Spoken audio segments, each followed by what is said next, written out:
இல்லாத தமிழகம் வேண்டும். அதற்கு யாரெல்லாம் போதைப் பொருளை குறித்தோ அல்லது போதை வஸ்துவ குறித்தோ ஒரு பாடல் வரிகளோ அது போன்ற காட்சிகளோ இருந்ததுன்னா அது இளைஞர்களை பாதிக்கும் என்கிறதன் அடிப்படையில தான் நான் போராடிக்கிட்டு இருந்தேன்.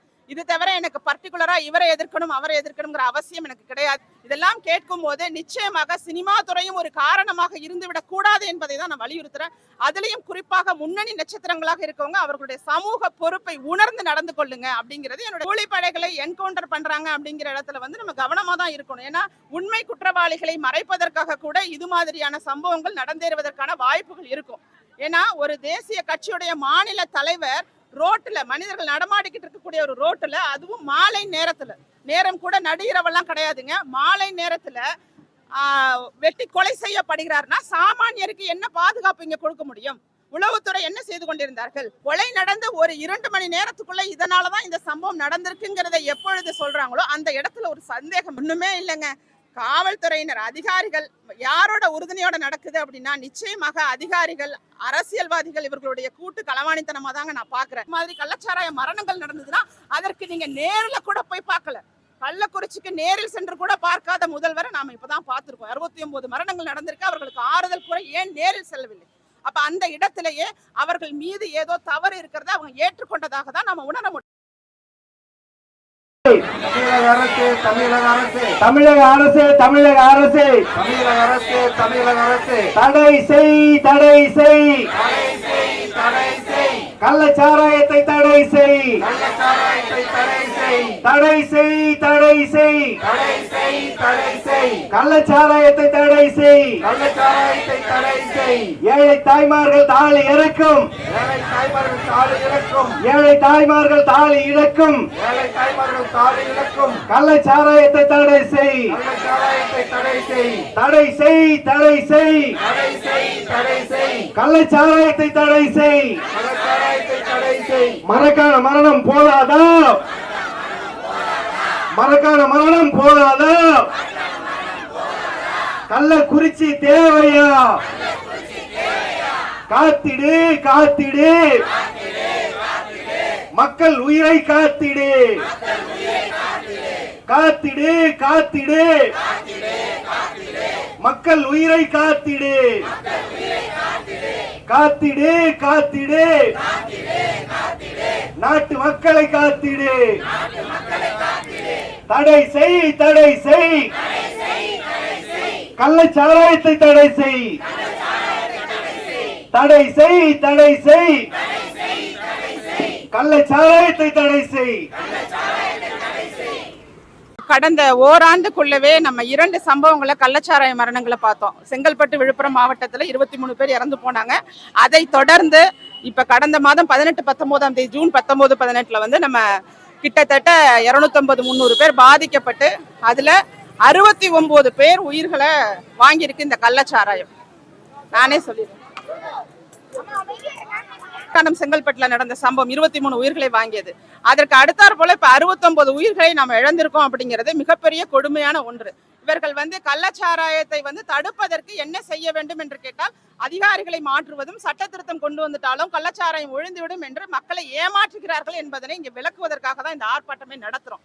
ஏன்னா இந்த சட்ட திருத்தம்ங்கிறது ஏற்கனவே சட்டத்துல இடம் இருக்கு. கள்ளச்சாராயம் காய்ச்சுபவர்களுக்கு தண்டனை இல்லைன்னா இருக்கு, சட்டத்துல ஏற்கனவே தண்டனைகள் இருக்கு. ஆனா அந்த தண்டனை கிடைக்கப்பெறுதா?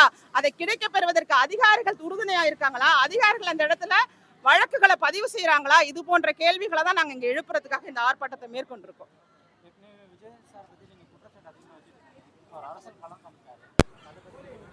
இல்லைங்க, நான் குறைகள்லாம் ஒண்ணும் இல்லைங்க. போதை இல்லாத தமிழகம் வேண்டும். அதற்கு யாரெல்லாம் போதைப் பொருளை குறித்தோ அல்லது போதை வஸ்துவ குறித்தோ ஒரு பாடல் வரிகளோ அது போன்ற காட்சிகளோ இருந்ததுன்னா அது இளைஞர்களை பாதிக்கும் என்கிறதன் அடிப்படையில தான் நான் போராடிக்கிட்டு இருந்தேன்.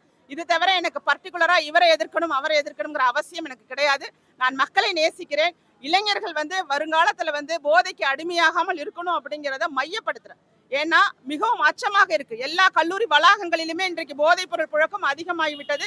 அதுவும் அந்த இன்ஜெக்ஷன்லாம் பாத்தீங்கன்னா கல்லூரி கேன்டீன்லயே அவங்க போட்டுக்கிறாங்கிறதெல்லாம் நம்ம கேள்விப்படுறோம். இதெல்லாம் கேட்கும் போது நிச்சயமாக சினிமா துறையும் ஒரு காரணமாக இருந்துவிடக் கூடாது என்பதை தான் நான் வலியுறுத்துறேன். அதுலயும் குறிப்பாக முன்னணி நட்சத்திரங்களாக இருக்கவங்க அவர்களுடைய சமூக பொறுப்பை உணர்ந்து நடந்து கொள்ளுங்க அப்படிங்கிறது என்னோட வேண்டுகோள்.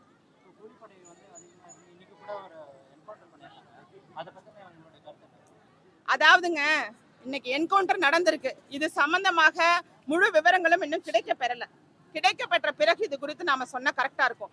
கூலிப்படைகளை என்கவுண்டர் பண்றாங்க அப்படிங்கிற இடத்துல வந்து நம்ம கவனமா தான் இருக்கணும். ஏன்னா உண்மை குற்றவாளிகளை மறைப்பதற்காக கூட இது மாதிரியான சம்பவங்கள் நடந்தேறுவதற்கான வாய்ப்புகள் இருக்கும். அதனால முழு விவரமும் தெரியாம அது குறித்து பேசுவது சரியாக இருக்காதுன்னு நினைக்கிறேன். கண்டிப்பாக அதாவது பட்டியலின மக்கள் வந்து மிகவும் நம்பினாங்க இந்த அரசை. அவர்கள் வந்து நம்பி இவர்களுக்கு வாக்களித்தாங்க. இதை நான் சொல்லல, பெரிய இயக்குனர் அவர்களே ஒருத்தர் சொல்லியிருக்காரு. அவர் என்ன சொல்லியிருக்காரு, உங்க மேல உள்ள நம்பிக்கையை நீங்களே சிதைத்து கொண்டீர்கள்ங்கிற அளவுக்கு பேசியிருக்காங்க. அதுதான் உண்மை. ஏன்னா ஒரு தேசிய கட்சியுடைய மாநில தலைவர் ரோட்டுல மனிதர்கள் நடமாடிக்கிட்டு இருக்கக்கூடிய ஒரு ரோட்டுல, அதுவும் மாலை நேரத்துல, நேரம் கூட நடுஇரவெல்லாம் கிடையாதுங்க, மாலை நேரத்துல வெட்டி கொலை செய்யப்படுகிறார்னா சாமானியருக்கு என்ன பாதுகாப்பு இங்க கொடுக்க முடியும்? உளவுத்துறை என்ன செய்து கொண்டிருந்தார்கள்? உளவுத்துறை இப்ப செய்தி பார்க்கிறோங்க, கேமராவில் இத்தனை பேர் 1 மாத காலமாக அந்த ஏரியாவை சுத்தி வந்தாங்கன்னு சொல்லி இன்றைக்கு கேமராவில் காட்டுறாங்கல்ல. இது என்றைக்கு பார்த்திருக்கணும்? இந்த சம்பவம் நடப்பதற்கு முன்னாலேயே அவங்க உணர்ந்து இதை பார்த்து அந்த சம்பவம் நடக்காமல் தடுத்திருக்க வேண்டும். இப்ப ஆம்ஸ்ட்ராங் அப்படிங்கிறவர் கண்டிப்பாக ஒரு குறிப்பிட்ட சமூகத்திற்கு மட்டும் இல்லாம நல்ல கருத்துக்களை சொல்லக்கூடிய ஒரு நல்ல மனிதராக தான் வளர்ந்து வந்திருக்காரு. அவருடைய இழப்புங்கிறது ஒரு குடும்பத்துக்கும் அவரை சார்ந்தவர்களுக்கும் மிகப்பெரிய இழப்பு தானே.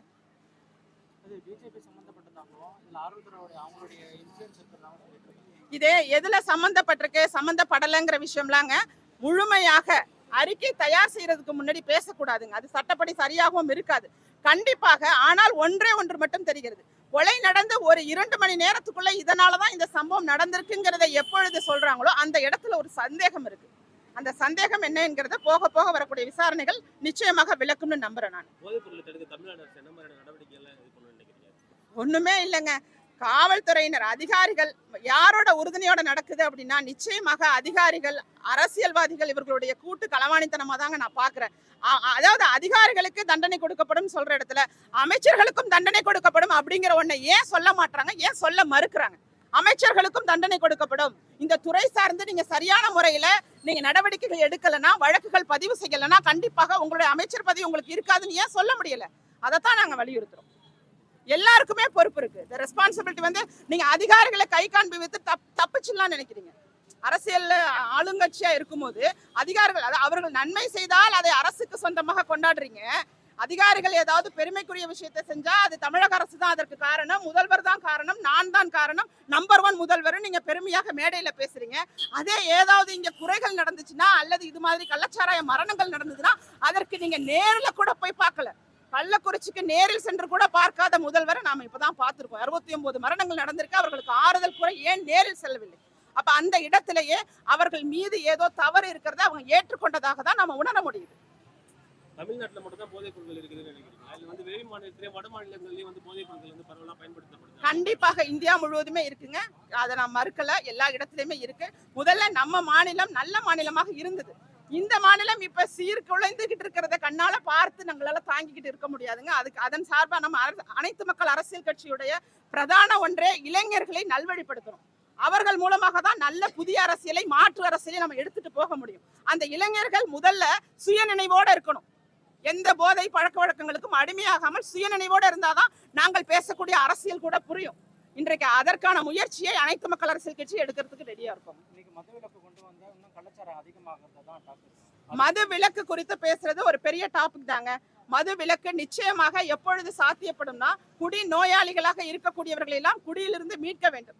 அதற்கு அரசு என்னென்ன நடவடிக்கை எடுத்திருக்கு, எத்தனை போதை மறுவாழ்வு மையங்களை அமைச்சிருக்காங்க, என்ன விழிப்புணர்வு பிரச்சாரங்களை இங்க செய்யறாங்க, இதெல்லாம் இருக்கு. இதனையெல்லாம் செய்து முடித்து விட்டு கண்டிப்பாக மதுவிலக்கு சாத்தியப்படும். இந்த படிகளை யாருமே செய்யாம நேரடியாக மதுவிலக்குங்கிறது கண்டிப்பாக வேறு விதமான போதைகளுக்கு அவர்களை அடிமைப்படுத்தும்ங்கிறதுல இதுதான் பிராக்டிக்கலான விஷயம். அதை நான் சொல்ல தயங்க முடியாது. நன்றி.